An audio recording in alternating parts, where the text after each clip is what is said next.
Hello and welcome, esports fans, the first week of the EGFC Founders Invitational. We are now entering the first week of 4 prelimination weeks where the founders are competing against each other to earn their seeding in the EGFC Founders Invitational. This is a streamed event. It'll be happening over there on January 25th and 26th, leading up to the start of the EGFC Season 1. These games will be played in the best-of-5 format over the course of 4 non-consecutive weeks, and we got the holidays on in there. So if you don't want to miss any of the action, be sure to follow us on Twitch and Twitter at officialegf. Yeah, and today we are going to be starting off with matches between UT Arlington versus Canisius College, followed up by a match between RIT and Marist College, and finally, closing up the show, we have Siena College playing against Niagara University. Yes, sir. I'm FBI Tugboat. Join with me, the man, the myth, the legends you just heard, talking about these colleges. Yeah, my name is Kevin Navakas, and today, yeah, it's going to be a good day, I think. Tug? I'm with it. We just got some high school Rocket League done, what, an hour and a half ago? We're moving on along to college or university, as the Brits might say, right? Yeah, well, that's definitely what we refer to it as this, yeah, and I mean, kick it away, Tug. Absolutely, up top. We're going to get aerial with it already. This is Echo Clutch, Adverse, and Samba. Wow, already going over. This UT Arlington, the blue here. Canisius in the orange. That is Echo Clutch, Adverse, and Samba on the side of UT Arlington. And Glixie, I'm Stuff, and Lord Bappo over there for Canisius in the orange. Yeah, and that first goal, Tug, was really, really clean from UT Arlington. They managed to just overpower their opposition and get 2 quick consecutive shots over each other. They managed to find the goal, and there's another one. Talk about quick consecutive shots, my man. That was a corner pocket shot if I've ever seen one. Called billiards. That was just a perfect shot right there.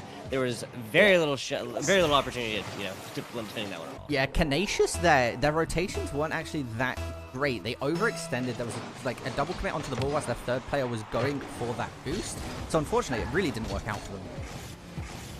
Echo Clutch goes up. He's got the big boost on the back, but actually using that's somebody trying to put it up and put it down. That's another long ball.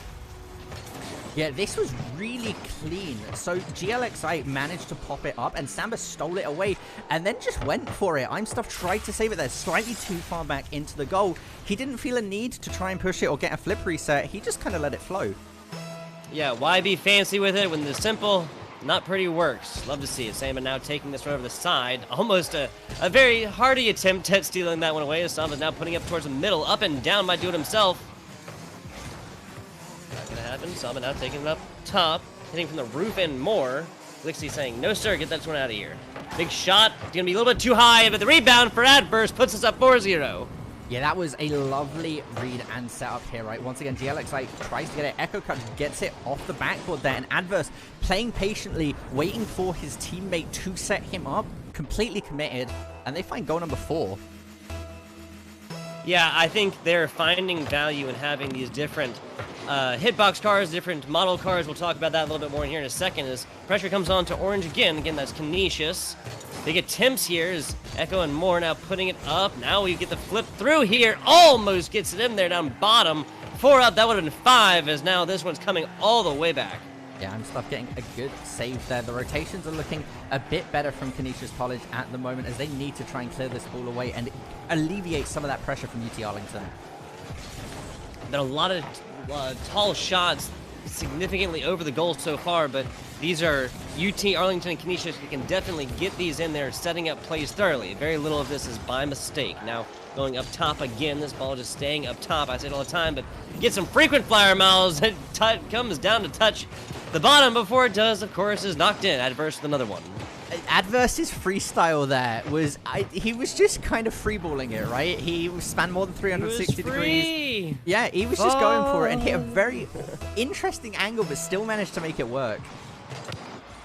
Again, this ball has just spent so much time up top, and now a really easy one there, so uncharacteristic for a team up 5-0, right? Yeah, well, at the moment, what happened there is we saw the double commit for the ball. The third player from UT Arlington went for the boost, and the goal was left wide open. So as soon as the outplay was made, and he managed to chip it over, I believe it was I'm a Clutch. They just left it with an open goal. Yeah, so I guess just maybe a little bit of uncoordination on that one. And then just Echo Clutch coming up here, playing ball with himself, knocking against the wall. Call wall ball. That's actually, I'm actually incredibly curious. Did you guys play wall ball in the United Kingdom? I have no idea what that is, but you know what I do know? Take a tennis ball, knock it against the... Okay, never mind. Is that Echo Clutch and Adverse are playing super well along with Samba. I mean, they are all really, really well coordinated at the moment, and Canisius College is, Adverse 3 shots, 3 goals. His teammate Samba, I think 4 shots, 2 goals. That's just, I mean, that's 5 between the two of them. We're not even halftime yet, Kevin. Put her up another one. Samba says he wants to be talked about.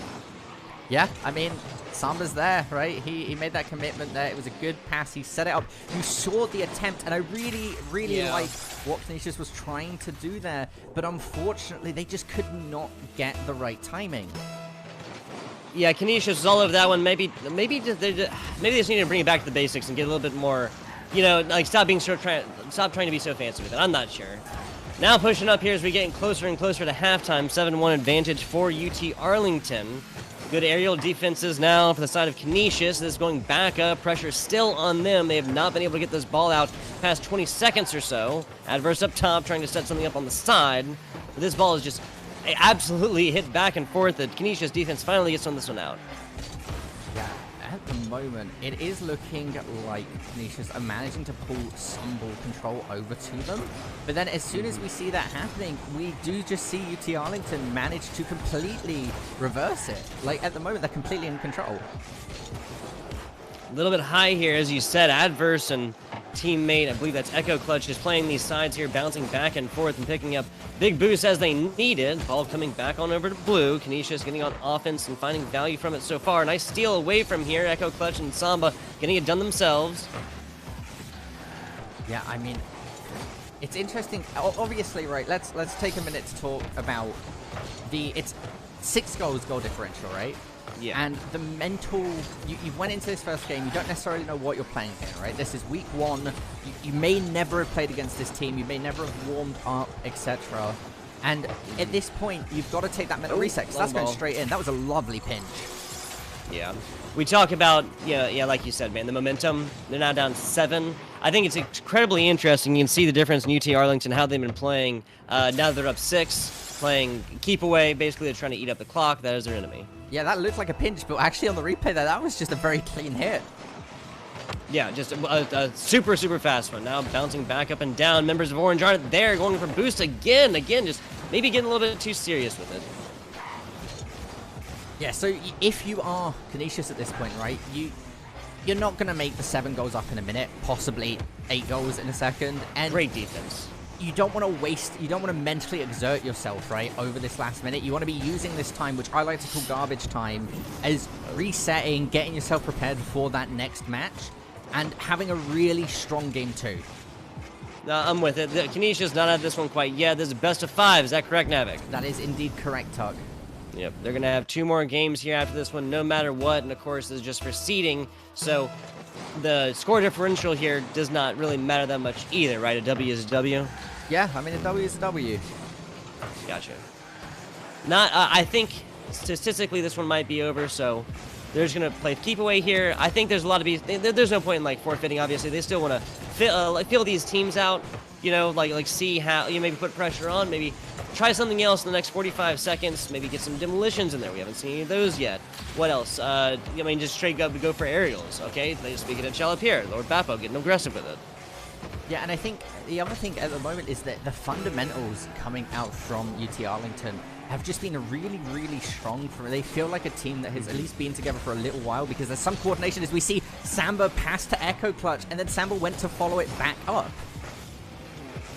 And Look also, at that. Man, UT Arlington has been all over these rebounds like white on rice. Every single time this is lower and hits off on the side, not on the top, but on the side, there has been Adverse, or there has been Samba right there to knock it in. Yeah, that was a 3-man coordinated pass, right? There was a commit, it hit the sidebar, ended up in Echo Clutch's hand. Echo Clutch bounced it to Adverse, and Adverse scored it. And that was just how I was talking about, that this team feels like they've been together for a while, because the amount of coordination we're seeing. Look, that pass to Samba straight in. Yep, they're just trying to set this pace even more. They want to win by 10. My, oh my. Double-digit advantage now here is Echo Clutch, Samba, and Adverse. Winning first round very, very definitively. Canisius, obviously, they've shown that they can perform. They can do aerials and whatnot. This is not a massive difference in skill. I think just kind of like you said, this is really more so a team that has played together an excessive amount. Not excessive amount, an awesome amount. I mean, this is, at the moment, for UT Arlington's debut in the Invitational, you couldn't wish for anything better, right? Being 11 goals, like 11 goals ahead of your opposition is such a strong and scary start for all the other teams looking at them as well on the stream. Yes, sir. We'll see how they change things up here. They'll have a little bit of time to kind of talk, figure out what they did right, what they did wrong. I think defense was a big thing there, too. And of course, once this ran away a little bit, the idea of playing defense isn't going to be there as much, obviously, because the only way to win is just to score an excessive amount. I'll use that word correctly there now. Yeah, and I just want to take a look at these statistics, right? All of UT Arlington had 8 shots, whilst Canisius College only had 2 amongst all 3 of their players, right? So it really shows you the amount of control and just dominance they had in this first game, and hopefully going into game 2, we should see both teams even out a little bit, as they maybe get their sea legs they're used to playing against each other, or UT Arlington might just be that much better. Yeah. Again, I would like to say that I think that all 6 of these players are decently within the same kind of skill range, just from what I've seen. You know, I think if there's ever one that sticks out, it's kind of obvious. But I think you were right when you said it was the coordination. You know, you see Echo Clutch, Adverse, and Samba just all over the place. 3-man passes, setting up for goals, it's hard to do. It's even harder to do up in the air. Yeah, no, 100%. And when you see that happening consistently, it's not a fluke. It is a team that is working together, and you could have 3 absolute superstar players. If they aren't gelling together, you're not going to get the performance. Yeah, it really is so, monumentally important, especially in this game. And it's so fast, right? Yeah. Anyway, this ball is spending a whole lot of time up in the air. Not a whole lot of boost from these Canisius players so far, and you find that taking effect right there. I believe that was Echo Clutch. She was just kind of collecting stuff, and then Adverse right there next to him to pass it. Yeah, Adverse got it off it's like of the sidebar, and then right behind him, like a good 5 meters, in case it hit the sidebar and didn't go in, was Echo Clutch, with Samba sitting all the way back in the goal going, well, in case they mess this up, I can clear it straight back over. Yep. Yeah, it was almost like the first guy doesn't even have to shoot when the coordination is there and players are exactly what they need to. Now a little runaway here. Echo Clutch is all over it. Nice shot. Glixie with a very good positioning, just barely getting tipped off there by Samba. Yeah, Samba getting a fantastic pop as they're immediately flipping all of the momentum back onto Canisius once again. Yeah, man, and Adverse just sitting right there. No Canisius player to be found in goal, unfortunately. That was Lord Sabo went up top, took this aerial one, and again, these players just all over the rebounds, right? Yeah, I mean, and that is how Rocket League works, right? In a lot of cases, if you're constantly taking really straight shots over and over again, it's easier to save. When you start hitting rebound shots where you hit it once and then you have a second player rebound it, maybe they go for a shot, maybe they go for a third rebound because the rotations are so good that they can commit to that. That's a decent shot right there, but that is Bappo not able to get on the other side of it. He is getting demolitions left and right, but unfortunately don't have the boost to get right there. Corner shot up. This is a perfect positioning. Bappo come flying in and knocking that one away, but Echo Clutch not to be outdone. Oh man, he puts it up there, and that was Sambo just not there, just a hair behind it. Yeah, Adverse looking to run it down there, and a good save coming out from I'm Stuff. Yep, I'm stuffing it himself, in fact. A little bit of a runaway here, now in the middle, but Bappo taking this pass, but Adverse blocking that one off and making the ball trajectory just a little bit harder to follow. Now, we do see Adverse getting it past 2 of the players, and GLIX managing to try and get some retort to it.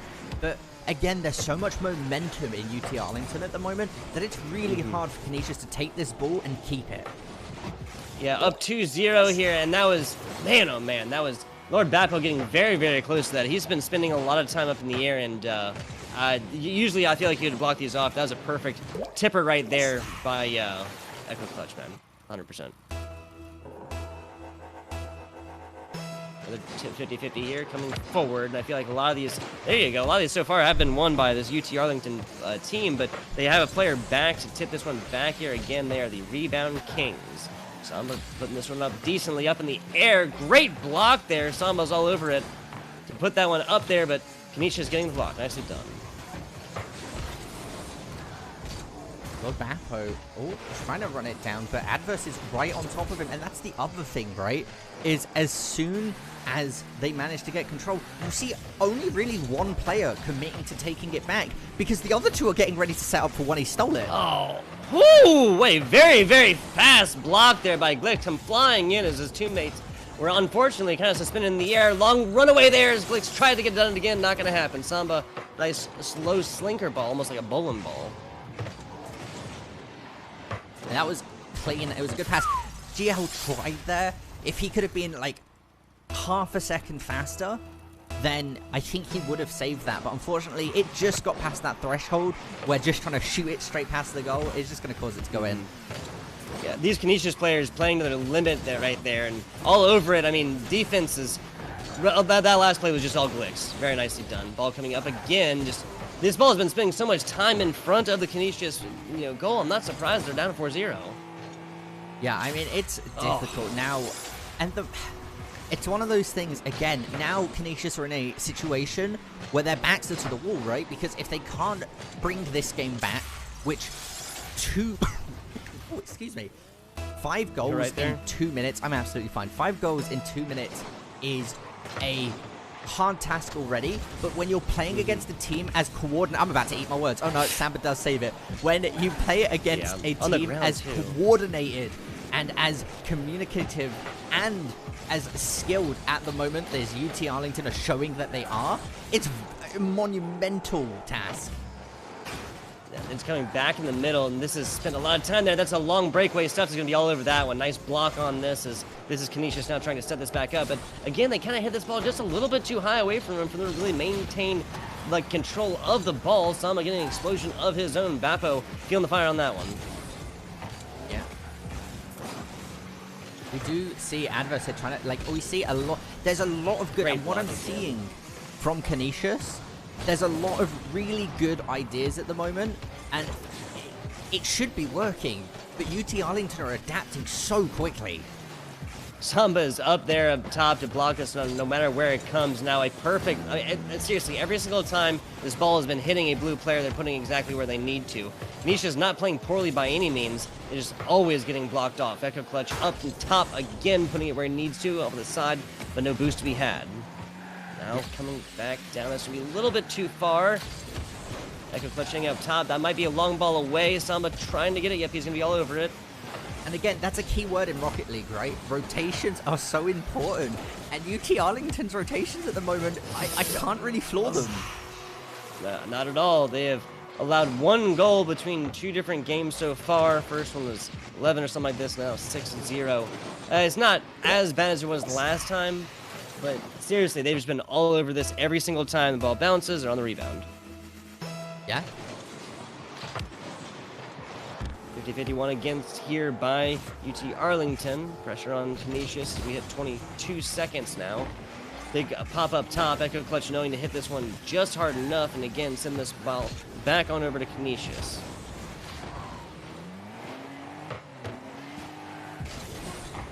Yeah, they're content to let they're just content to let this time run down. Yeah, they want to be trying to score 1 goal, which might be given a chance there. But again, Echo Clutch is just here. Samba is ready for the pass from Echo Clutch in their own side of the field. Yeah. UT Arlington, Echo Clutch, Adverse Samba. I think that all of these guys can play offense. They can all play defense. And they are obviously coordinating very, very well. That's going to be... Yeah, that's going to lead to W's like these. But compared to game 1, right, it is 6-0, which, again, not a good scoreline anyway. It's better than 12-1, right? Agreed, UT Arlington did not get as many shots as they did game 1, and Canisius managed to bring it up by 2 shots. So there was more ball control overall and attempts on goal by Canisius College this game, which is an improvement. Mm-hmm. And it's also pretty even stat lines here too, right? 2 saves by Stuff, 2 saves by Lord Bappo. Glixie's got to save himself. 2 shots by Glixie, so he's still making it up there thoroughly, as much as they can. I believe we have players now asking for a sub. That's a UT Arlington player. Yeah, they should be allowed to sub. We'll hop to a very quick break as we get our substitutions sorted out, ladies and gentlemen. We'll be right back with the action momentarily.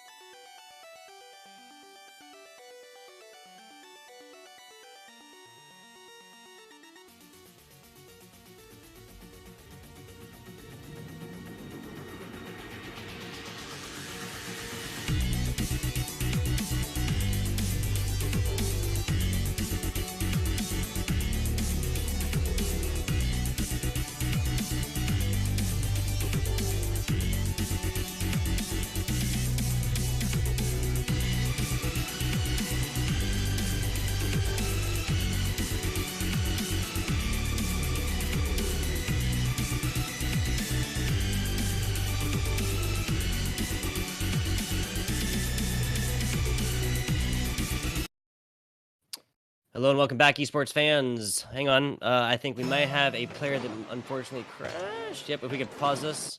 We have not starting quite yet. What is it? Delays, technical delays, not lag, not anything like that. So we will be hopping to a very quick break once again as we have to remake the lobby due to a player crash. So we'll be back with you momentarily. Just a second, guys.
Hello and welcome back, esports fans. Here, EGF Founders Invitational. FEI Tugboat here with Navik. We got UT Arlington up 2-0 against Canisius College. Navik, what are we looking at? Well, at the moment, we're looking at an absolutely phenomenal UT Arlington team here, but now that they've had a chance, the two crashes coming out from one of the teams might have been exactly what Canisius needed to mentally reset coming into Game 3, right? That extra timeout time is so important, and we see it being taken in a lot of sports when given a timeout when a loss streak is occurred, because the mental side of the players gives them a chance to reset, to rethink, to reset themselves, and we might see them coming back stronger than ever. 100%. Well, we just saw a Canisius team that defended this successfully through 20 seconds of aggression, and popping it back over and at least putting it on the other side. Fantastic defense here. Tommy coming flying through, the new player here for Canisius. On the other side, UT Arlington got Genghis in for Adverse. No, excuse me, in for Echo Clutch. My bad. 4:17 now, 4:15. Adverse has been spending a whole lot of time on here. Samba getting aggressive and getting a couple explosions, a couple demolitions in so far. Genghis actually knocking it away from him, and Namstuff is going to take advantage of that one. Yeah, the subbing from both teams here is interesting, right? Because when you have a team like UT Arlington in the first two games who dominated so much, you think you want to stick out with those players, right? You want to keep playing them out, just wait and see when they hit that limit. But it completely makes sense for Canisius to go, this isn't quite working, let's try one of our other players. Long ball right there, and Genghis comes back just in the nick of time, gets himself an epic save, and he deserves it all the way through. Samba putting this one yet again, but I'm Stuff the one to defend this one away. Glixie's hit the past 2 or 3.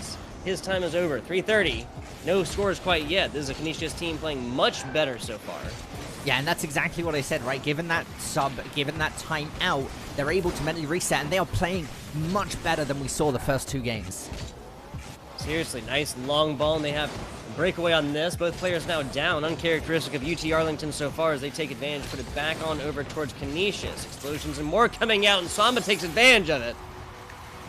Okay, but I want to talk about, right, UT Arlington scored the first goal, right? It was standard, adverse to Samba, Samba to adverse, score the goal, like 1-2. It was simple, but the time differential, it took them 2 minutes to score one goal this game.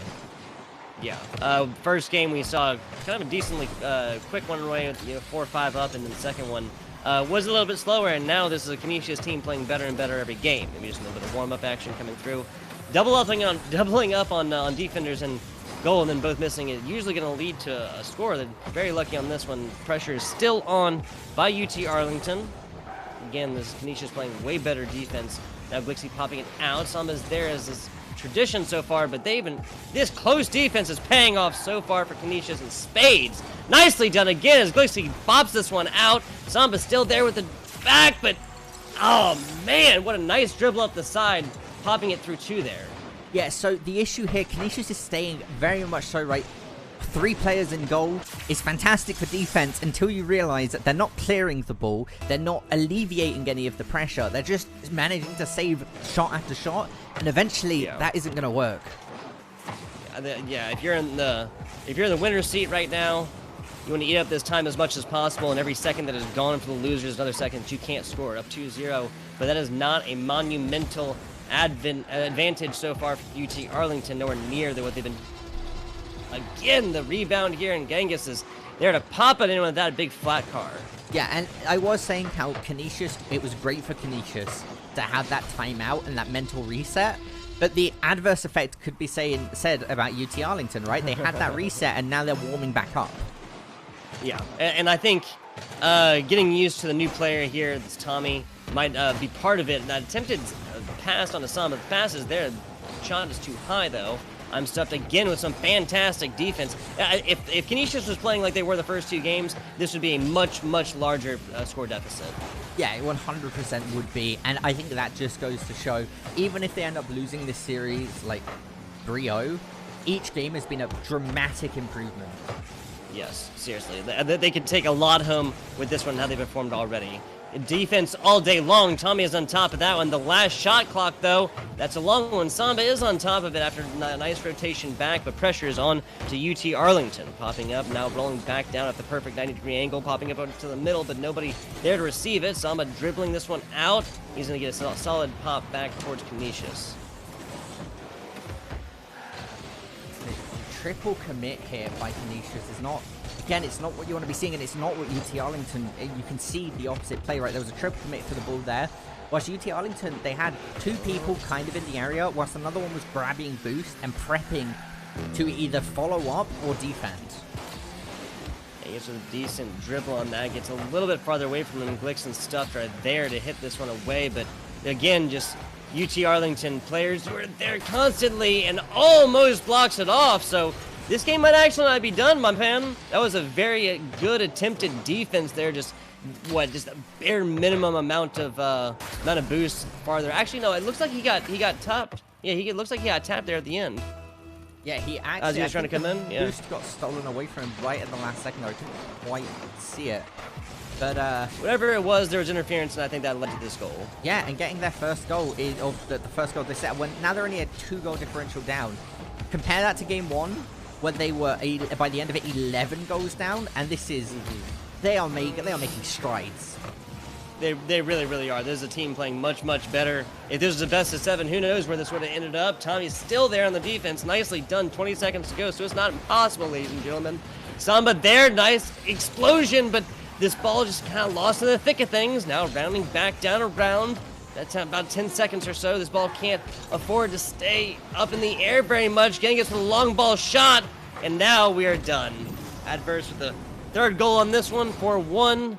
I believe statistically is impossible for Arlington to win. Is that correct? Unless they got, I mean, the ball, the timer doesn't start counting down until they initially touch the ball. So I think they could just about, if every single goal was on kickoff, but that isn't going to happen. Yeah. As long as they, I think the safe way to say that is as long as an UT Arlington player did touch the ball, then the game was over. Yeah. Right. Yeah. And UT Arlington just reporting the news. Very solid wins, but progressively worse. Really runaway game first, and second was the 6-0, and now 4-1. Again, that's Canisius playing much better every round. Yeah, and I mean at the moment that is very, very good for them. From obviously getting 3-0'd, never a fun time, but they can take this, they can use this, they can ask UT Arlington and be like, hey guys, would you mind scrimming with us, right? Improve that way, build up upon it, and you never know. If they have what, next week we're not, but then the week after that will be the 2nd week. So they might come back, we might see them play much better. They just need to get that scrim time down, kind of take what they saw today, use the VOD, and yeah, people can always learn from rewatching their mistakes. And we will be moving on to game 2, Tug, very, very shortly, between RIT and Marist College. Yes, sir. We'll be back with you guys in just a second.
Hello and welcome back, esports fans. Our FBI Tugboat here, casting with Navik. RIT taking on Marist College here in the EGFC Founders Invitational.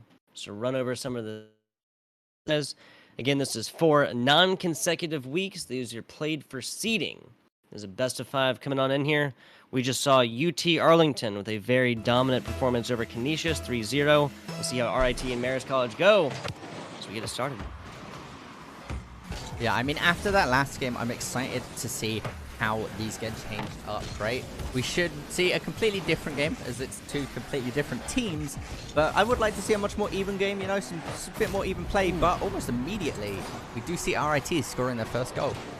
Yes, sir. There's RIT in the blue. Sunblaze, Bindo, and Casso taking on Marist College in the orange. That's Tones, that's Z-Ball 2, henceforth referred to as Z-Ball and Cypher. RIT striking first. First 15 seconds as well, as looks like RIT kind of winning this. They have control, but it is over there on top. There's nope. Z-Ball putting up for Tones, little tip action. Just trying to set up more. Big demolition here. That might lead up to something. Nope. Cypher coming back here. Long ball shot. Calypso all over, or Casso, excuse me, all over that one. Yeah, at the moment, the ball control is very, very even. Z-Ball's here getting a nice clear. They've got to try and keep it away and alleviate. Like I've been saying, the pressure is so important in Rocket League, and not letting your your opposition bombard you with shot after shot with rotations is very, very important. There you go. Speaking of Chalapir, RIT putting it up. Bindo putting it down. 2-0 now. He has gotten both of these goals so far. I think we got our shooter, Navik. So rotations. I know I just mentioned him, but there was a lack of rotations coming out from Marist College there, right? They needed somebody in defense. There was nobody on their side of the field. They were all on the other side of the ball. Yeah, they were only prepared for offense on that, and that's usually going to pay off, but you need the ball for that one. Now, ball control going back over. This is RIT back in control, popping up, popping down. Nice. Oh, Bindo trying to come down from the bottom with a torpedo action on that. Trying to pinch it, not going to happen. Now, Casso back on the rebound. Nice ball control here. The corner shot, not enough. Bindo trying to put it back up and around. These Marist College players doing a great job on defense, popping it back over. Not going to be a big return from Sunblaze. Yeah, a good pass here to Cypher. Cypher just didn't have the boost in time, though, to try and set himself back up. A good setup, but Casso is going to be able to clear it away. Yeah, it's all over the middle now. Nice little... Yeah, that was a very, very nice dribble, but taken away at the player last second. Cypher getting all over this one, trying to go inside. Bindo putting all the interference up. Now this ball popping up. Aerial is now required over in the middle. And again, Bindo trying to pop that one down like some kind of torpedo action, like a little dive bomb. I like it. Not going to find any value from it so far. Good job by Cypher, not playing all the way back in the box, getting aggressive and being able to push this one back away. Now the pressure's on RIT. Oh, nasty miss here. Cypher almost getting that one, but this is now a Marist College team that's not fully set up. Good job by Z-Ball, though. That was the demolition there to slow things down. Yeah, Marist College now seeming to get some ball control in, seeming to get some pressure, and this might be the pinch that they needed. Ooh. Wow. Wait, was that an that was a pinch. The ball got pinched there. Yep. Yep. Call. That was tons on there, like you said. A perfect pinch. Perfect angle on that one. Defender not able to get to it. Yeah, and that's going to bring Marist College up a goal, which is definitely the momentum we're talking about, right? Now that they're only a net difference of 1 goal behind RIT, they can definitely bring this back and tie it up. It looks like it's Marist College this time opting to use these different car models. They have the SUV and a couple different down bottom. Matone's again getting aggressive with it, taking a demolition off the top, and I believe this is Marist College with all those demos so far. Wow, that's RIT trying to get it done with 2, though, almost as well. Putting back up in the middle, and these collegiate players are going at each other.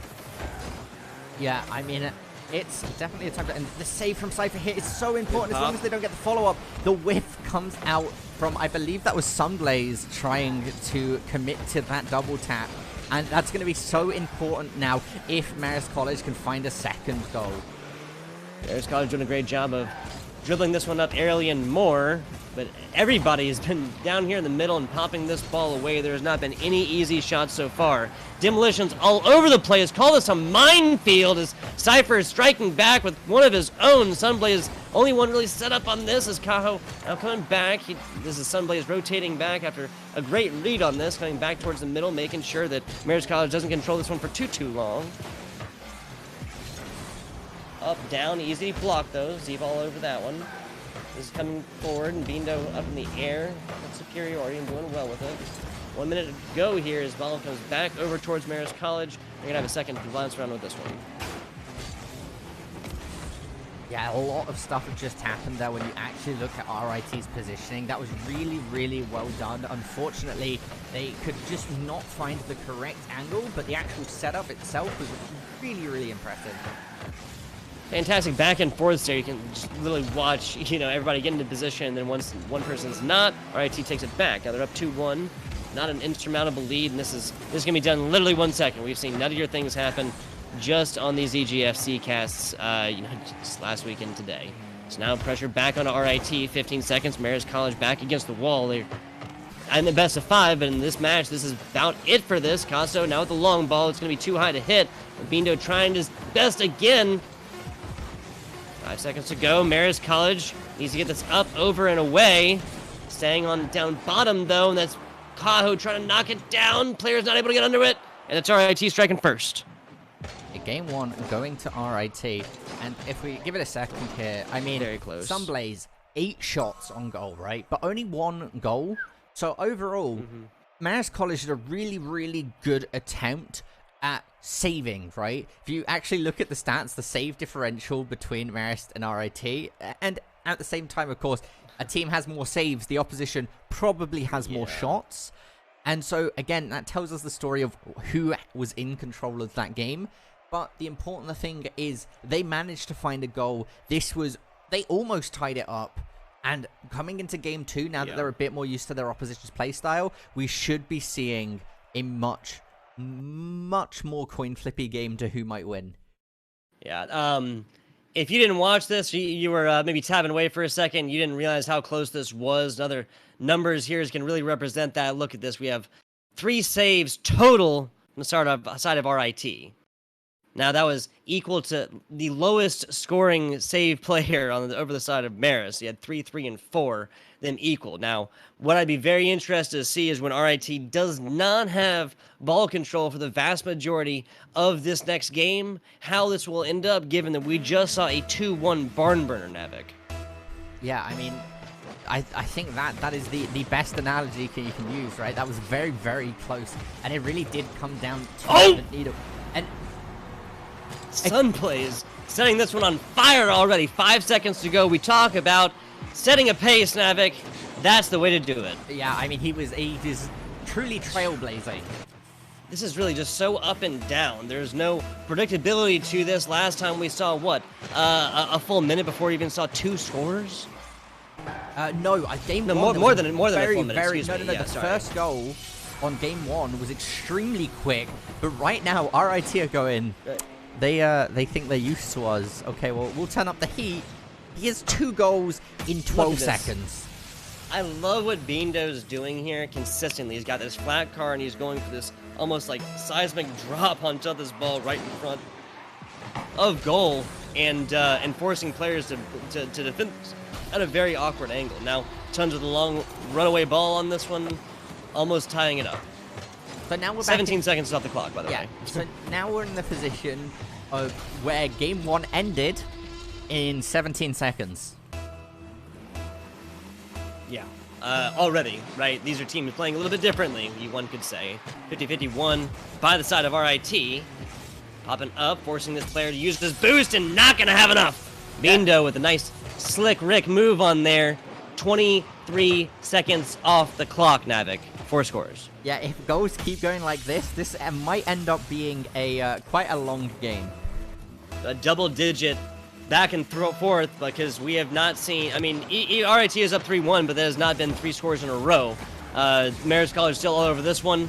Might see another very quick one on this one as... Oh, man, that looked like Cypher not able to get where he needed to. Now Z-Ball and Moore rotating all the way back.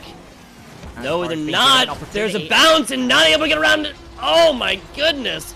Cypher just walks that one on in like a dog in the park. Yeah, Cypher there saw the opportunity, got it under Bindo because he saw Bindo was trying to dunk on him if he tried to chip it, which would have defended it. He made the read, he adjusted and dipped down, so the tip of his car bounced the ball below him and then managed to score the goal.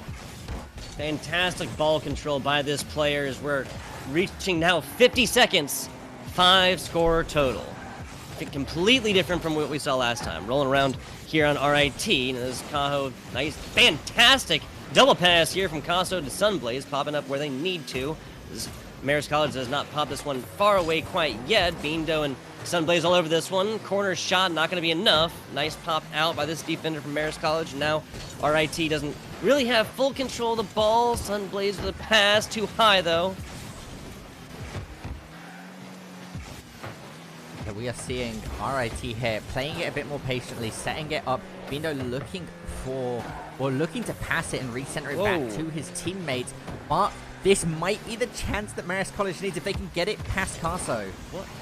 I have no idea why this Marist College team did not get super aggressive right there. It seemed like there was an RIT team out of position, but no advantage taken from that.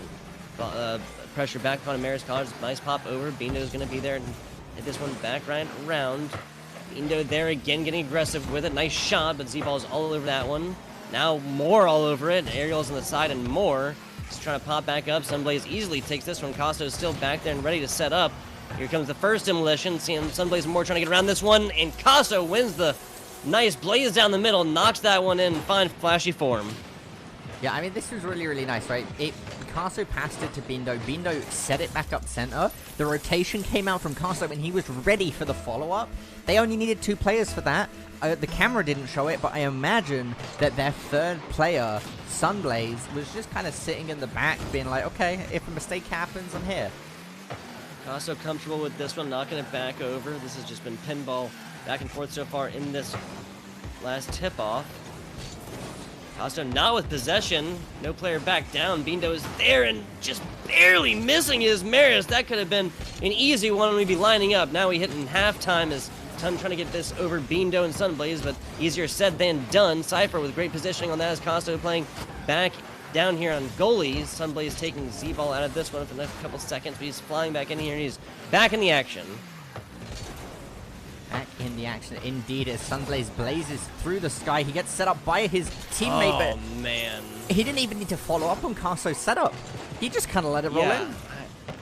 Yeah, they got the angle, and once he realized that was Cypher missing that, and just let it go on in there. I've said it before, I'll say it again. I feel like I say it on every cast, Navik. Good players will play the game, play aggressively, play aggressively, play offensively, play defensively, but professionals will just wait till you make a mistake. Yeah. Somebody setting this one up. Nice. This might be a long ball and barely. Oh man, that angle is just barely off. Sun's trying to get there just a little bit too late. Now Bindo popping up, passing to Caso. Now towards the middle, and Sunblaze and every RIT player just touched that ball, getting that out of away from their goal.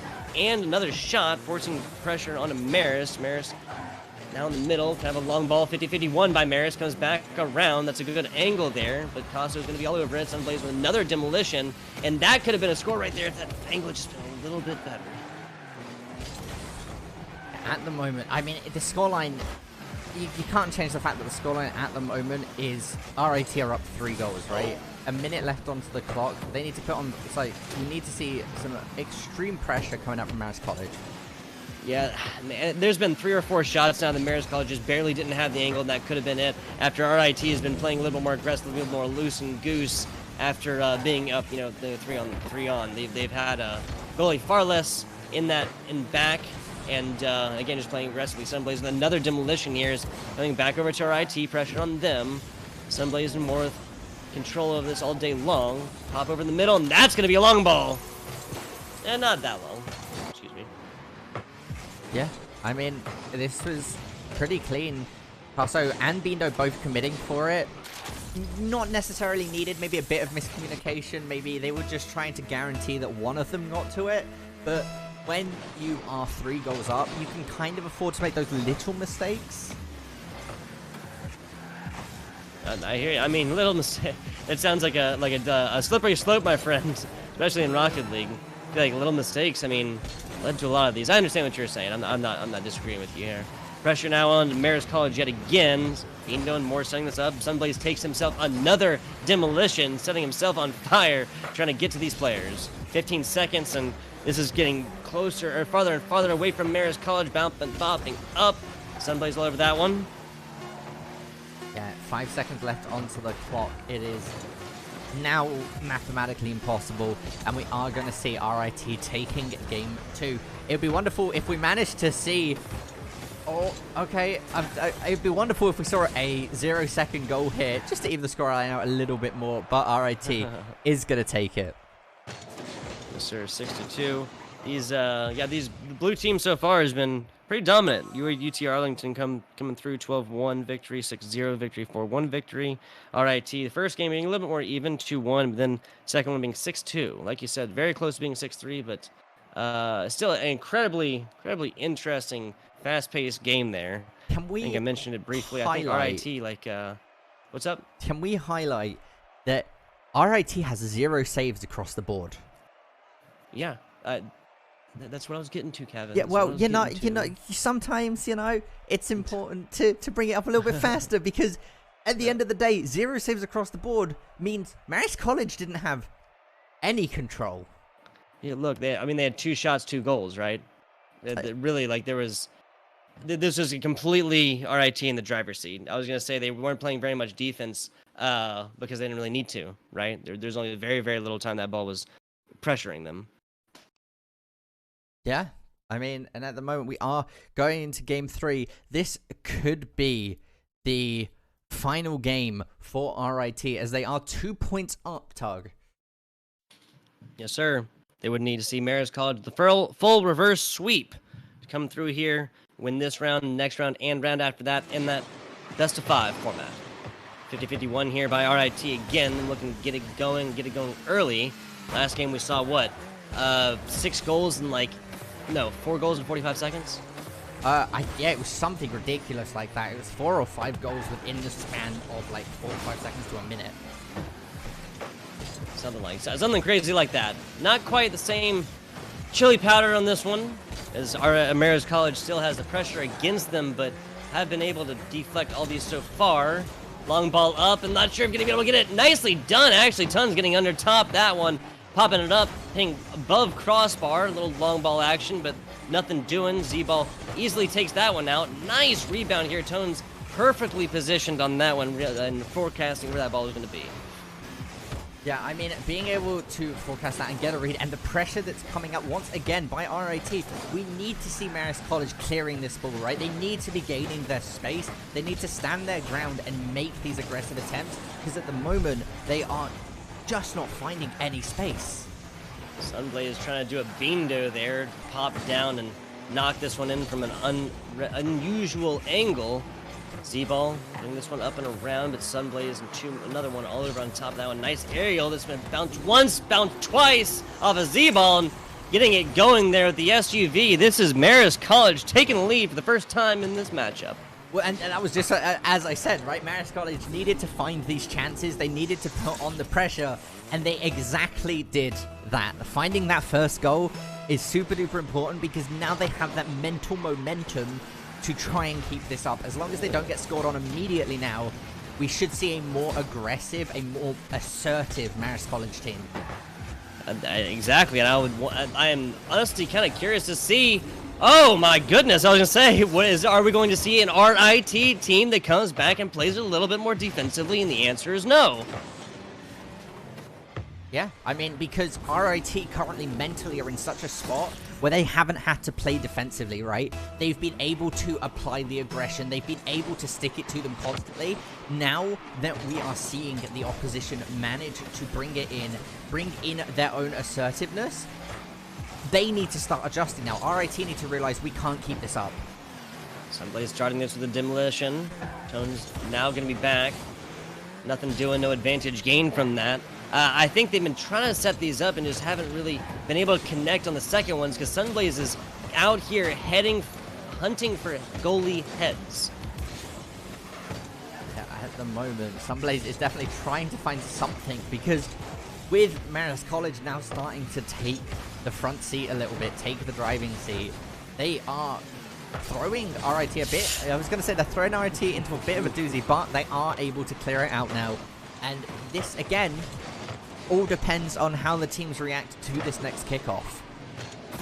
That was such a close block there. That was Z-Ball right next to it. They really did not want to lose that one. We're about to hit halftime, and we've seen what RIT can do with just a few seconds. Casso up top. Nice pass here, but Sunblaze, the player down bottom, while just going a little bit higher. Now that's going to result in possession from Marist. Taking it back, but just like that, still stealing and more. I think we're getting steals, we're getting vehicular manslaughter. Oh my goodness, Sunblaze back at it again, my man. Yeah, I mean, at the moment, it's doing him dirty. Sunblaze and Bindo have done some absolutely phenomenal freestyles as they've gained that ball control, but they still aren't scoring, and the clock is kicking down, and Marist College has the advantage. As soon as I say that, they lose it.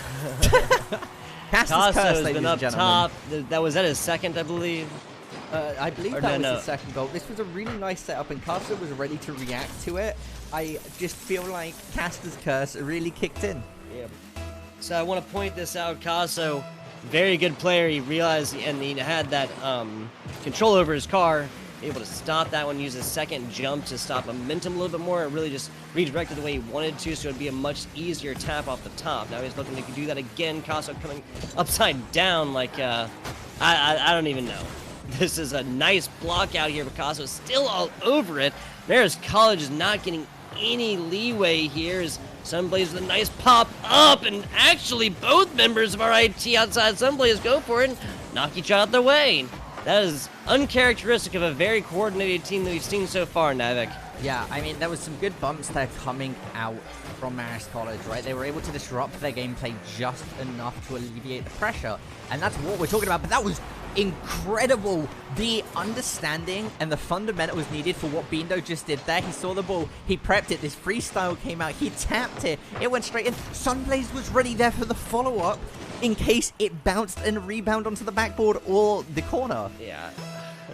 Talking about coordination, talking about communication, that was both of those things to a T, Navik. These guys have been right there, and the amount of, the amount of just instant trust that you have to have in a partner to be able to get that angle right in there is just so massive. That has resulted in RIT just really coming out with some really flashy plays. Love to see them. Now pressure back onto Marist as they're putting two on the ball. Casso with a shot there, but not a fantastic one, more just like for pressure, for zoning. 50 seconds to go here. This is still anybody's game. Yeah, I mean, 50 seconds is more than enough time for either Marist College to even it out or for RIT to solidify their lead with a second goal. And that's exactly what they're attempting right now. Marist College needs to alleviate this. They need to clear the ball, because if they keep letting this go in, every single shot they take is more and more likely for the ball to go in. Man, and Bindo, Blaze, and Casso can just sit here. I was going to say they can just sit here and dribble this ball up and down in the corner, and they will still take advantage from it. Now, the second there, just waiting for members of Marist to make a mistake, get out of position, not finish a rotation. Now they're up 2-0, 22 seconds on the clock. Not impossible by any means, Navik, just a little unlikely. Yeah, I mean, you said it a few weeks ago when we were talking about the Big East, right? A pro waits for you to make mistakes. And at the moment, that's exactly what RIT did, right? They sat there, they were putting a lot of pressure, but by the end of it, they just waited. There's another. Yeah. Yep. They just waited and now, for Marist College to push and then punish them. Push and punish. Little alliteration for you guys. 8 seconds to go here. 3 score difference. The only way this is possible is if members of both team do not touch the ball. So that is touched. This is all but over. Yep. Marist College did not perform poorly by any means now. I believe that it was just more so the effect. I would say Marist College had their glimpses of genius, right? When they were able to break out and kind of feel themselves a little bit more, we saw those 2 goals come out from them, and it was really, really good. They managed to assert themselves. They managed to say, right, we're not going to get bullied in our own goal anymore. We're going to score a couple. We're going to take the lead. Unfortunately, they did end up losing it, but that last game, they did perform better than any of the rest and managed to bring it to a much closer game until the last minute or so. So we will be hopping to a quick break as we get our final game of the day going. That will be Siena College playing against Niagara University. We will see you momentarily. It has been a pleasure so far. Thank you all for tuning in.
Hello and welcome back, esports fans. Here, the EGFC Founders Invitational. I'm FBI Tugboat. Casting with me is my man Navik. We got Siena College taking on Niagara Esports. We got RIT taking down Marist College last match, 3-0. UT Arlington going to town on 0 first game. This is a 4-week non-consecutive. So we're going to have this week, nothing next week. Next week's Thanksgiving and whatnot, and then resuming after that. All done for LAN seeding. Is that correct, Evan? That is 100% correct. We are playing for LAN seeding at the EGFC Founders Invitational, which will be held, I believe, January 25th and 26th, as it's kind of like, leading up to the complete season for our collegiate tournament. Yes, sir. We got Siena College here in the blue. That's Muffins, Damon, and Hyena. Taking on Niagara Esports. That's Austin, Mitt, and Future Legend in orange. Nobody at an advantage quite yet, as this blue rounding around, getting it started first with a defense, demolition, but these two defenders all over this one. Muffins trying to put it up and hits it in the corner. 4:20 on the clock, first score. Yeah, I mean, at the moment, you see Damon and I believe that was Austin trying to go for it. Damon just gets it, just bounces it off. Muffin managing to follow it up. Unfortunately, I believe there could have been an attempt there, but the read was just not made to defend it. Yeah, and ball going that fast. These are some very good players already going at it. It seems like two teams pretty evenly matched. We'll see how that prediction goes. So we get a little bit longer, about 1 minute. Burn off the clock. Decent defense. Actually, that was Damon almost missing that, but that Muffins, who knows, might be tied up. Pressure coming on from Niagara against Siena. Pushing up, that's cornered, but not enough. Oh, it is enough, excuse me. The angle of this ball, of this camera was not accurate, excuse me. Yeah, I'm not sure if it's Austin or just Ost. I'm not sure if the 117 is meant to represent it, but I guess we'll just refer to them as Austin Mitt for now, until we get confirmation. I hear you. Austin is. Muffin, Damon, Hyena looking to strike back on this one. Ball comes up, Ost right there and get that popped up. Now the pressure is on. Ball going in a little bit of a straightaway, but now we have blue set up here. Bouncing away is Damon and Moore. Looking at Niagara now rotating all the way around. Getting boosts and Moore as they actually get advantage here. Looks like Siena maybe not set up that well. Nope, great knockout. Yeah, good clear coming out from Siena College. I believe that was Hyena, not 100% sure, but Mitt playing back again. All over that one is Oz taking that goalie position for the time being. Ball comes up over the right side. Nice rebound here as Damon pushing to get back with the rest of his team. Siena College really trying to set up on this one. Now they have significantly. Ball comes out. Oz with a nice intercept across midfield. Yeah, good clear from Mitt there. Followed to Ost onto the rebound. Future Legends is sitting in the back wing, but he doesn't quite make it, unfortunately. That was Oz with a so close to a tip. Even if it just got a little bit softer on that, that'd be up 2-1. We'd be lining up, my friend Navik. Now Pop coming out. Muffins all over this one. Ost buying himself a little bit of time. He's trying to get some aerial. There's up. Hyena there, but under the ball. And that's going to be the second score here for Niagara. They take the lead. Yeah, no, Hyena there. You see Ost going for a lovely ceiling shot there. Doesn't actually use the ceiling, just a very tall shot. Hyena tries to save it and he's too low and it just bounces off the hood of his car, and unfortunately he's not at tight enough of an angle where it would rebound off the backboard. That's a good angle now. Again, pressure onto Niagara this time, looking to tie it up. Muffins with a straight shot on there. Oz just barely able to get that one. Nicely done. Throwing epic on top of that save. This is Oz here trying to bobble around. Double pressure now from Siena College. It comes up and almost hits on that one. We have an orange player right on the bottom of it, hitting this, getting a perfect angle on this ball, and now Siena Niagara is pushing this one out. Demolition started by Future, but Hyena's right there to knock this one around, give his player time to respawn. Oz pushing this one around. He's got support from his back and side. This comes around. Blue now rotating around, trying to get defensively set up. Yeah, a good attempt here. Damon, it's interesting, right? Because the rotations coming out are really, really, like, There's improvement needed from both sides, but both teams overall, their judgment on when to rotate and when not to make these double commitments is working out for them, and it's causing a very even game, even though at the moment it looks like Niagara is really starting to take the lead. Great pass, but Austin just gets a little bit too far ahead of it, and then Future Legends actually whiffs that coming in. Austin coming up top and doesn't hit it either. Ariel's coming through, and this puck all in a hot potato, nobody can touch it. 1:17 on the clock now as Hyena and Moore trying to pop this one away, and there's Aust pushing this lead to 3-1.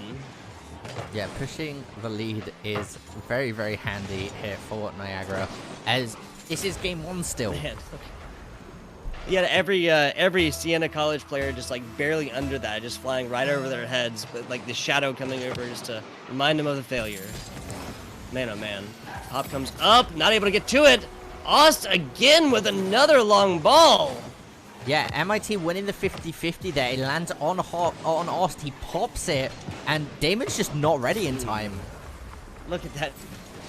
Front of his ball actually got under that and hit the ball against the roof before it even broke the plane all the way. Just, again, a difference of a tiny little angle, and we'd still be seeing these players fight after the one.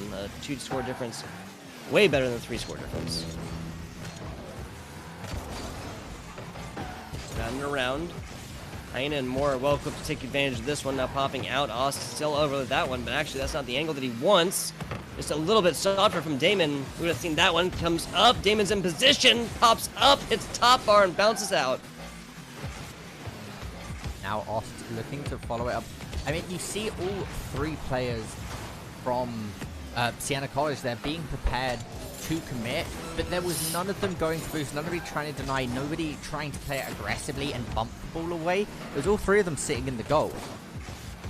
I gotta say, Siena College has been doing very well at these rotations and getting back. That's a corner shot, but right out to the side.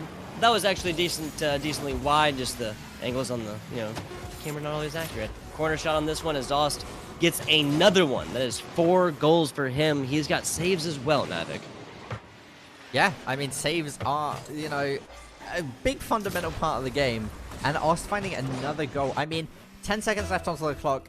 I think we can probably predict who's going to win this game. Yeah, I am going to henceforth call it as, as long as both players touch the ball, then, once you hit, I would say 3 seconds per goal, that is, and 3 scores up, then it is numerically impossible. It's statistically impossible. It's physically possible within the confines of the game, but is not going to happen in a competitive setting. Yeah, and Niagara Esports taking game number 1. Again, I'd like to just highlight these stats. This overall, to be honest, was like, there was 10 shots from Aust, 0 from Mitt and Future Legend. Like, that man was taking all of the shots, and it was working out for him. 1,000 points, 500 points over your own teammate, and 600 points over your highest opposition's player. Aust was playing out of his mind. Seriously, we call an MVP for this match. That'd be an easy shot if we ended right here. But we do not, Navik. We have 2 more games at least. Siena College going to have 2 more shots of this one to strike back against Niagara after they've gone up 1-0 in the series, this being a 5-1 definitive victory. I think that we've talked before about designated positions. It doesn't really happen in Rocket League, right? No, you tend to have teams rotating about, right? You might have somebody who prefers defense, you might have somebody that prefers aerials, but overall, it's capitalizing on the opportunities you're given, and if you're the air quotes defensive player, and you have an aerial shot on goal, you are better off attempting to take it than not taking it at all. Yeah, just at that point, especially if you're the only one in position, just way easier to take the shot than to try and pass it along or rotate back for defensive positioning on the on the chance of a rebound. Just very well put there, Navik. You gotta play offense, you gotta play defense to be a good Rocket League player. 50-51 here by Siena College. They're looking to get this pressure started early. Yeah, I mean, again, they want to keep this, like, Niagara want to be able to keep the pressure on, and Siena want to just completely deny that, and Siena at the moment are doing a really, really good job at that start, but Niagara now given an opportunity, they're going to find goal number 1. Done. Yeah, that was, I believe, Muffins there. Oh, no, hang on. We have a, is that a, yeah, that is a sub. We have no more Hyena. We have Trev Mast in here.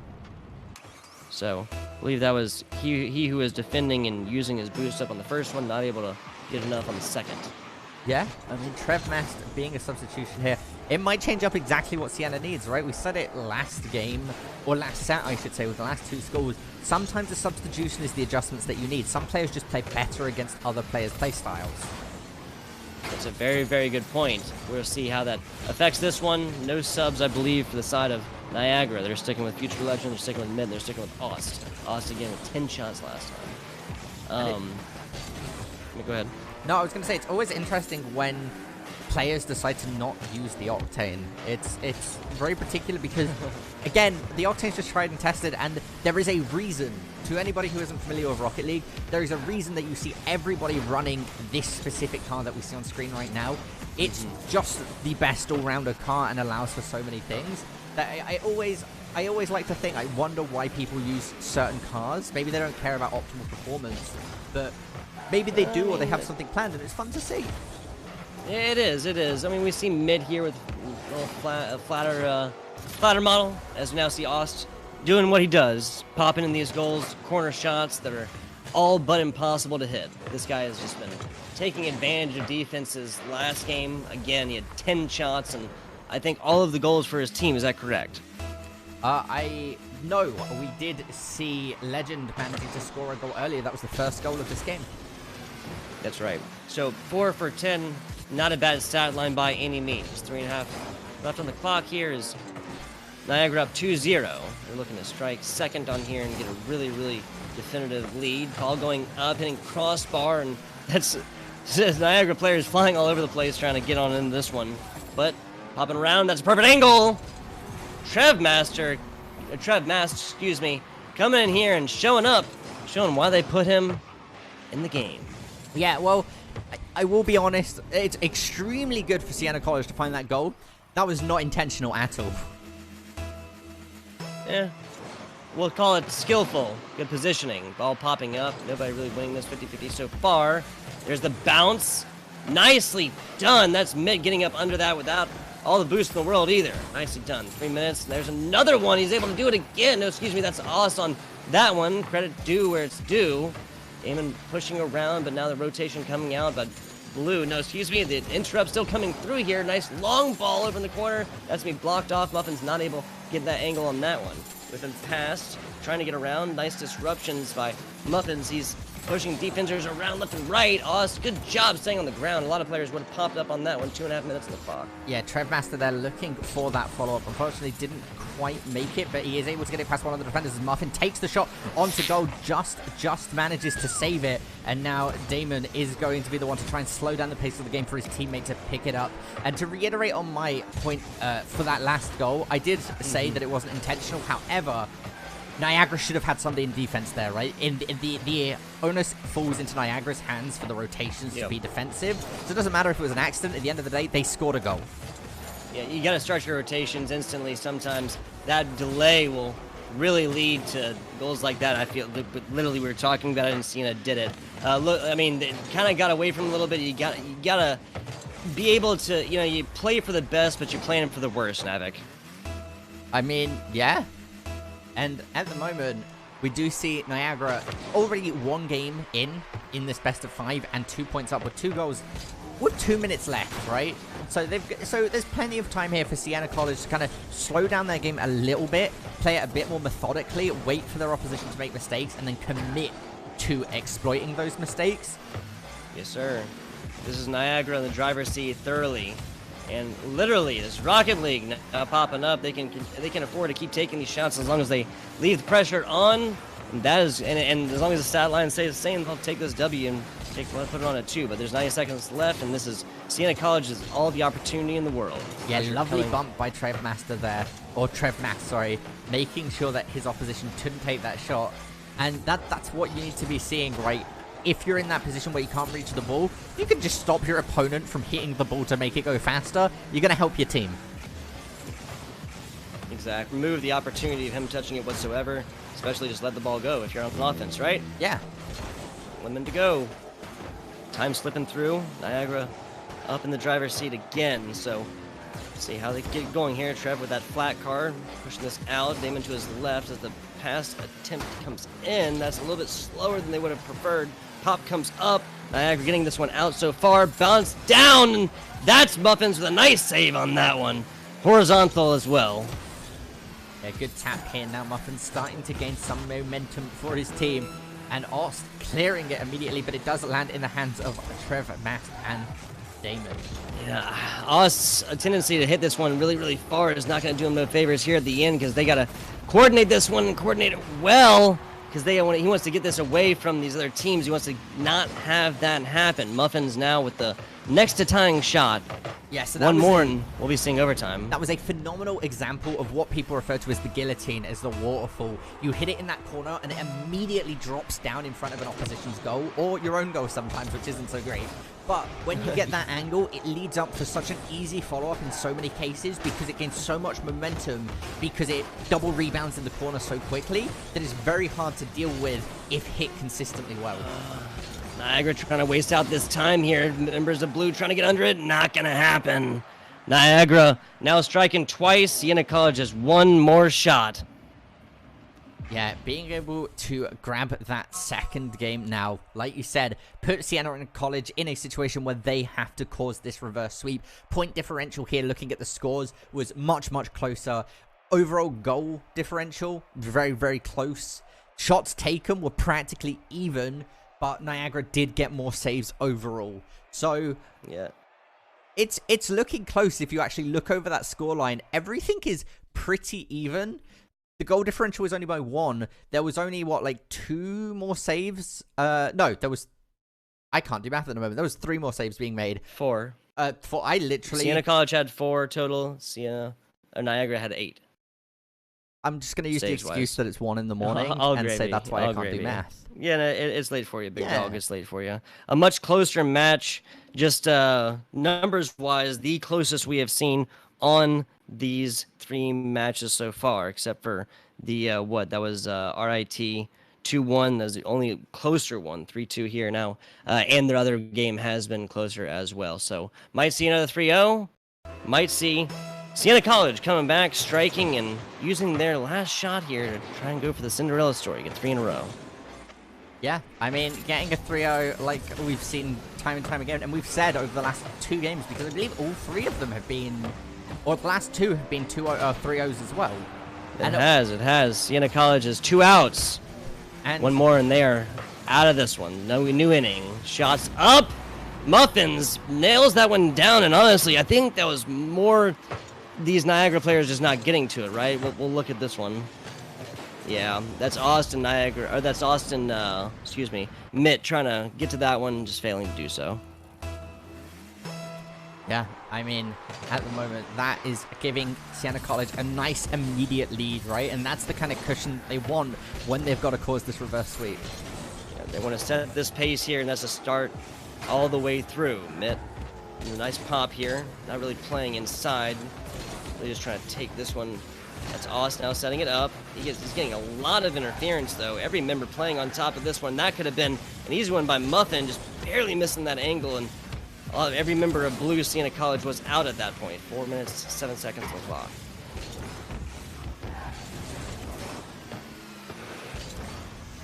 Popping up and down. Austin rest of in position to rotate back towards defense if they so choose. Ost now that a little bit lower, now trying to do it himself. Around here, staying in the corner mostly, though. Yeah, at the moment, there's a lot of pressure being put on again by Niagara, trying to set this up. He's looking to get that rebound onto the ceiling to gain the momentum to possibly make it so that they can't save it. But it doesn't happen as the ball starts tumbling straight towards the goal. Fortunately, it does hit the side.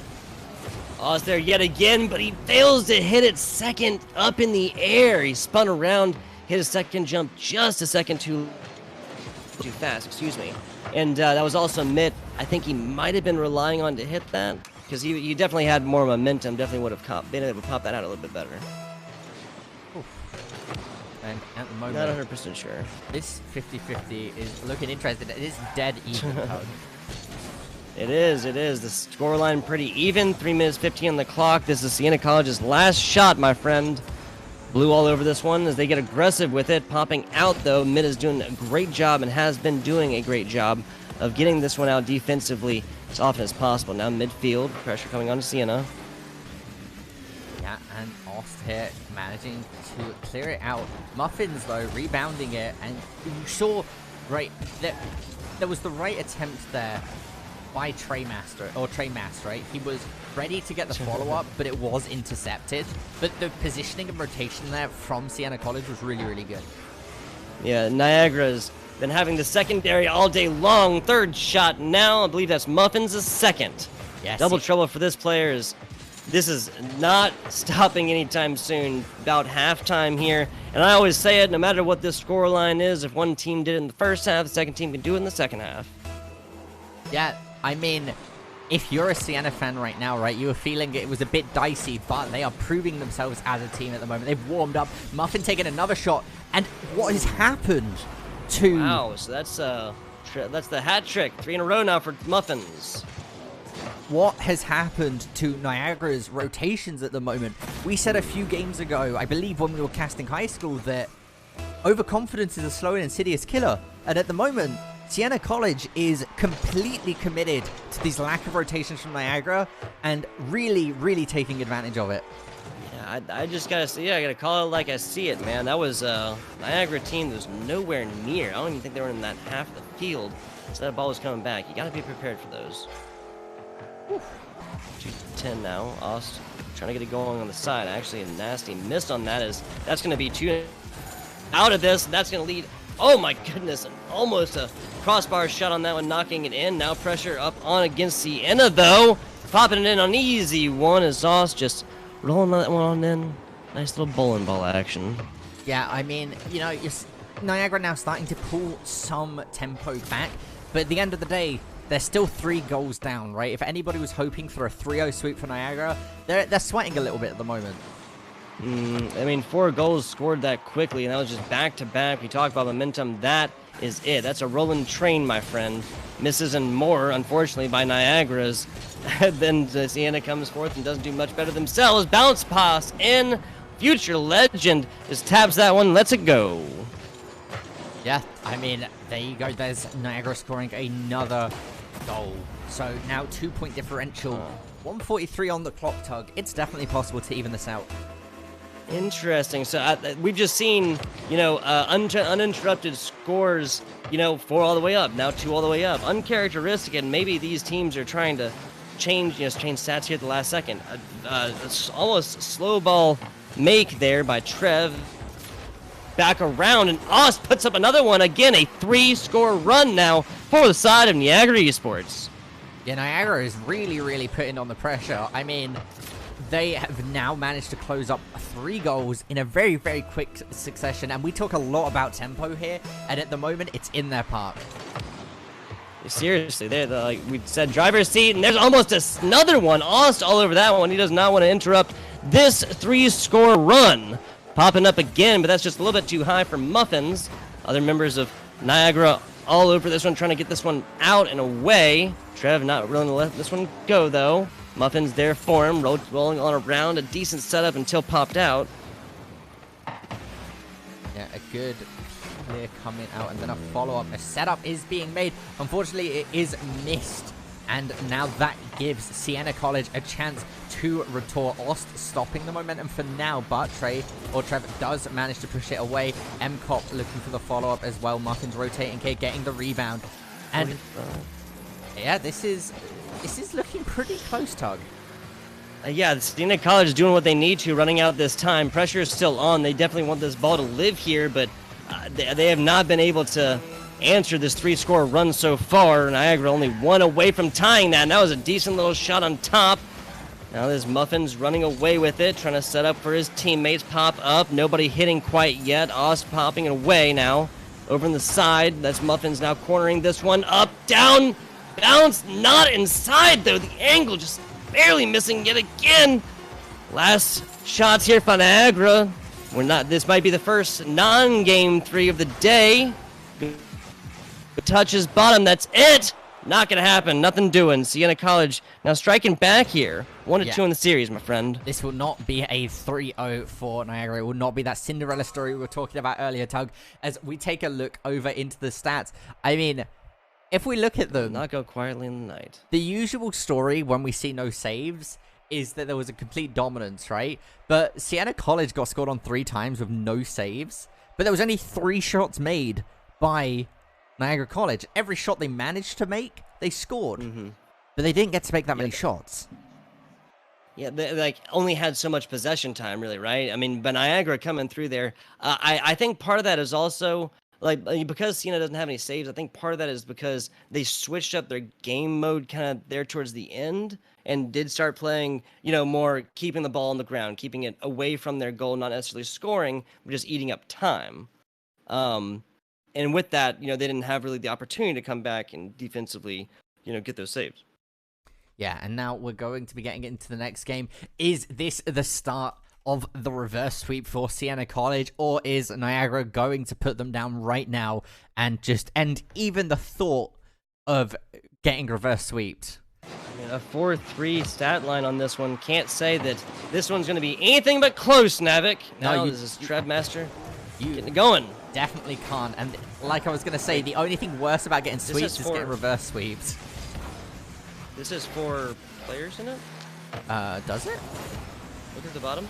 Am I seeing the same? Oh, okay. So somebody just left. No, I was counting. Maybe it's just my computer messed up. Sorry about that. 4:33 on the clock. This is pressure up against Orange. That's Niagara. Nobody's scoring yet, of course. Muffins. He's going for that guillotine. I believe that you were talking. The shot down. Yeah, the old waterfall, which I guess we could call Niagara Falls if Niagara does it. Uh-oh. The Niagara Falls. I think I would love that. No advantage quite yet. All just kind of living in the middle.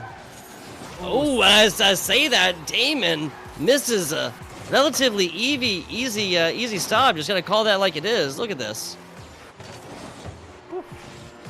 I mean, man. Unfortunately, Muffins was right behind him, to try and tap that one away but he just wasn't in position because it should have been an easy block. Yeah, at the moment, it wasn't even the fact that they had bad rotations; they just couldn't save it in time. Yeah, just a minor difference in positioning, right?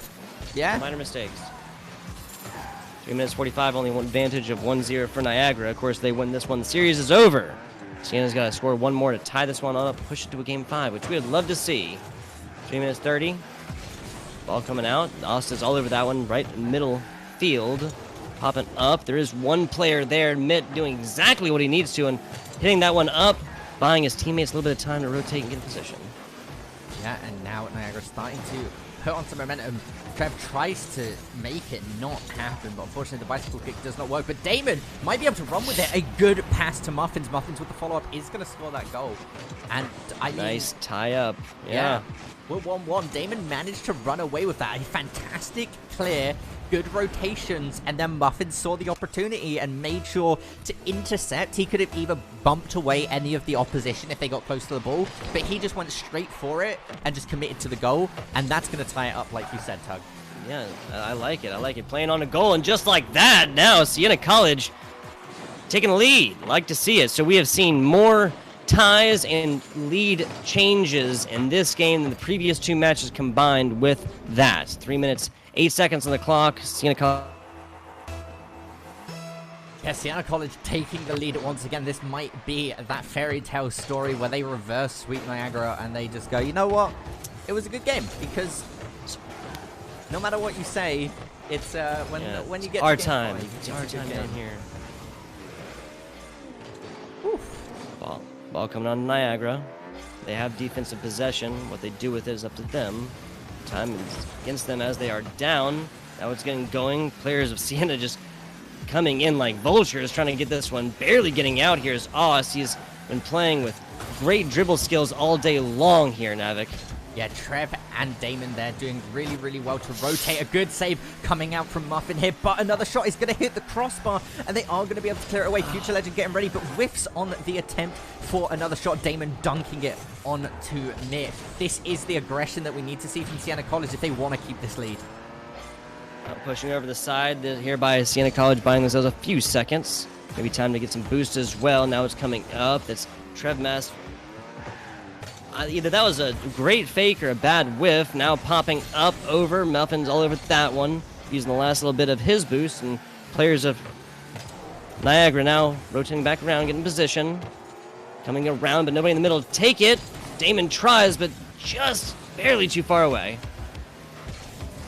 Yeah. Wow, aerial and ground dribbles from Oz as he flies over the side. Unfortunately, not able to get there as time as mid. As ball comes now popping back out towards midfield. There's a long-range shot, not going to be quite on, so pressure not completely on. To Niagara, top. Knocked off here by Oz as he gets back over to midfield, popping in, good angle, but nothing doing against these Niagara players. Yeah, Damon being patient here, chipping it over one. Oz is going to be able to clear it away, though. Muffin's on top of that ball, though, resetting the momentum. It's so back and forth. A good setup. Damon's here to follow it up, and they're going to score their third goal. Okay, yeah, so this is almost like a metaphysical question. What kind of player are you? At this point, do you play ball? Do you sit right there? I have been in Mitt's position before, and obviously he's got ball cam on the ball. But that ball was not going in without the assistance of the of his opponents. You play ball, do you play opponent? He chose neither and paid for it. Yeah, and at that moment, now there's a 2-goal lead for Siena. And that is going to be super duper handy as there's only 1 minute left onto the clock, Tug. I have a funny feeling we might be going to game 5. I got a feeling Siena College is going to tie this one up. They're down 1-2 in the series, but they're up 3-1 in this game. Looking to tie it, push to a game 5. First one of the day here, EGFC Founders Invitational. Us with possession again. Feel like a broken record on that one. This guy has been hogging the ball all the way and making most of it, especially in that first match, 10 shots. Ball staying over there in midfield, popping up, Mitt's all over it. And at the moment, Niagara leaving their goal open. Fortunately, it doesn't cause too much of an issue as the demolition comes out onto Muffin there. Damon trying to save it, does stop the momentum, but he's not going to be able to make the save from Future Legend's shot. Niagara wants to come through here and not see a game 5. They just need one more of those, my friend. Push this to overtime and then get the fancy footwork in. Get it done again. They definitely have it inside of them. This is a close game by anybody's standards, Navik. Yeah, I mean, this is quite close here. If we see Niagara managing to tie it out, and this might be their attempt as Oz takes a shot, it's going to hit that backboard. The demolition comes out. It is stopped by, I believe, Damon managing to stop the momentum there. And we are going to see Siena College taking game 2. That is going to take us to a game 5. There is a potential reverse sweep, Tug. Yes, indeed. That is the Cinderella story. That is the 3-2 stat line. Siena College besting out Niagara Esports in the last few seconds. Now we talk about stats here. Saves, only 1 again from the side of Siena. They have not been getting very many of those except for I believe the second game where they had like 8. 6 shots evenly across them. Niagara very, very close with 5. 2 saves of their own. Yeah, I mean, now the game being 2-2, it really is anyone's game. And this is what we love to see when it comes to any esport, from tier 1 to tier 3, right? When a game's nice and close, you don't know who's going to win it. If you had asked me 2 games ago what my prediction would have been, I would have said that I thought Niagara was going to 3-0 them. But now, it's anybody's game, and I love that. Yeah, game 5. That's the game 5 hype, my friend. We ready to go? We are. I need to ready up. That's my fault. Oh man. Game 5 coming through here again. This is the seeding for the EGFC, Founders Invitational. There'll be 4 non-consecutive weeks. This is week 1. Next week we'll not have it. Spend time with your families. It's Thanksgiving. Yeah, I mean, I can't really elaborate on that one. We don't actually celebrate Thanksgiving in England. Like at all? No. I thought this was America. Well, I'm from Britbong. As we're getting into the next game, ladies and gentlemen, this is the final game of the series. No matter who takes it, it is match point for both teams. Take us away, Tug. Yeah, we might see overtime. We will see a winner and we will see a loser. One of these teams is going to be up 1-0. One of these teams is going to be down 0-1. Now, 12 seconds off the clock. A couple of these other games before, we have seen, 3 scores by now, but nothing doing so far. These have been low-scoring games, the highest of which has been 7. And Popping up, Oz striking first again, as he has one to do. Yeah, I mean, that is definitely one to do. And Niagara getting that first goal here is a lot of the momentum that they needed, right? That is important for them because now they have, like I said, I believe in Game 3, when Siena got their first goal, when they were backed into a corner, it's a good cushion to have at the very start. Exactly. And I mean, it is a lead, but anything I mean, this can change so quickly. Is just almost just on paper. Pressure coming through. Again, this is against Siena Blue. 4-17 up. All the boost in the world now for future legends. He's got a plan, a dream. Now coming back over. Oz trying to set this one up, but getting back up around, but not going to happen when you're demolished, my friend. And a fantastic play here by Muffins, doing it himself. Yeah, I want to break this down, right? Trevmaster got that first demolition, and then Muffins just managed to get it past the defenders. The demoed player respawned right behind Muffins, and by that point, there was too much momentum. A good save attempt was made, but it did not work, and that evens it out. Yeah, in an electrifying fashion as well. Only 1 minute off the clock. This is even as it gets. Some nutty shots, some nutty defenses already. The backboard on it. Oh, and Damon was right there to get out in the rebound, but the shot was not on point. That is so hard to do backwards. Tried it myself. Can't say I would have done it. Yeah, I mean, there's a lot of plays that we've seen today that I am quite happy to admit I couldn't pull off in 1,000 years. But it just goes to show how good some of these players are. It is honestly ridiculous. It's so much fun. It is. The collegiate level here really, really getting it going. Muffin's nice pop out here. That's got a good angle on it. If he can get away from this, Damon's up there as well, but nice job putting this one up in the sky. Niagara now having the time to rotate around. Muffins and Moore looking for boosts on this one as ball comes down towards the middle. Us looking for a play on the corner and actually gets away from Muffins, and now the pressure is on Siena until that nice pop out. Oh, and here's Siena College. That's a bouncer. Good save from Oss, though. That's a great bouncer on that one. Just a little bit lower, and Muffins and Moore would be lining back up. They'd be 2-1, but possession now for Niagara. Great block here. Damon at midfield, popping it back over, and members of Blue setting up now. There's up and down, and Trevmaster nails it in the corner and bounces up and down like a basketball. Yeah, Siena finding a second goal here, now taking the lead pretty much exactly at the halfway point of this match, right? So they're coming into the second half of this game with the momentum. With literally twice as many goals as Niagara. If you want to, phrase it in like a super positive Siena College way, right?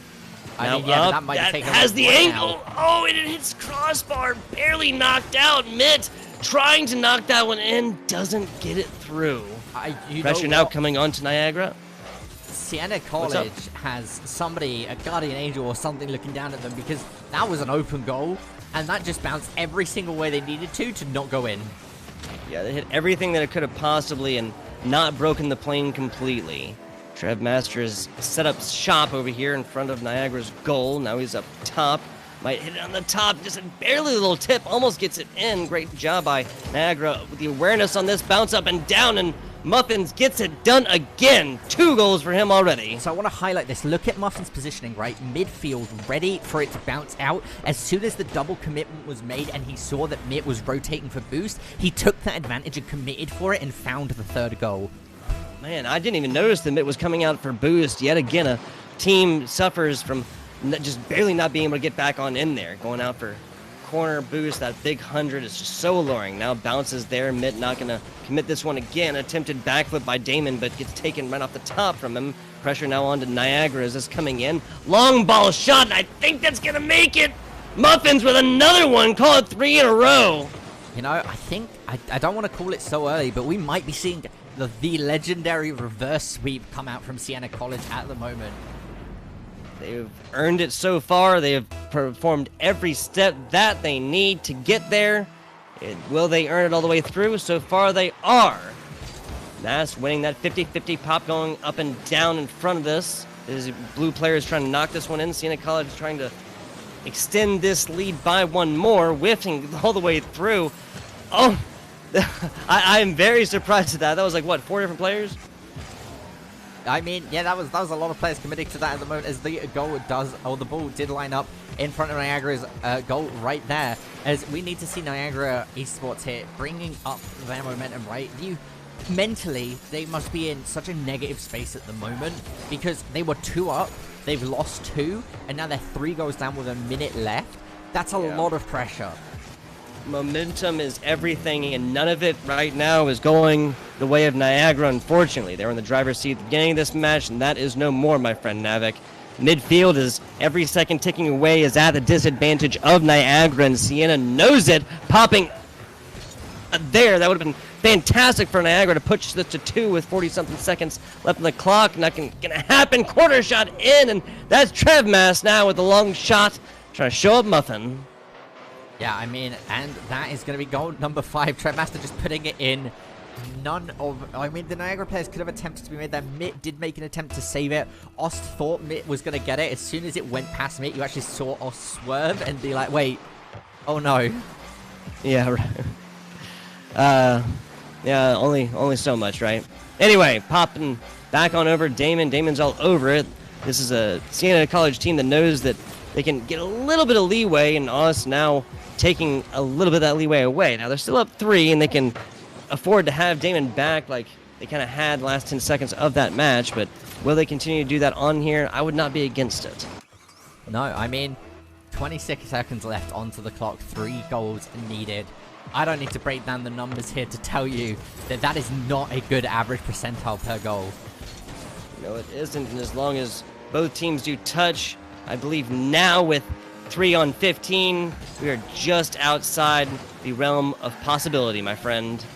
I do believe this is Siena College. We'll see how it goes next 5 seconds. Nope, not going to happen. That pop away spells death, doom, and delirious destruction for Niagara. Siena College with the full Cinderella story. They have come back after being down 2-0 in the series. 1, 2, 3, and they have earned it. 1-0 Siena College.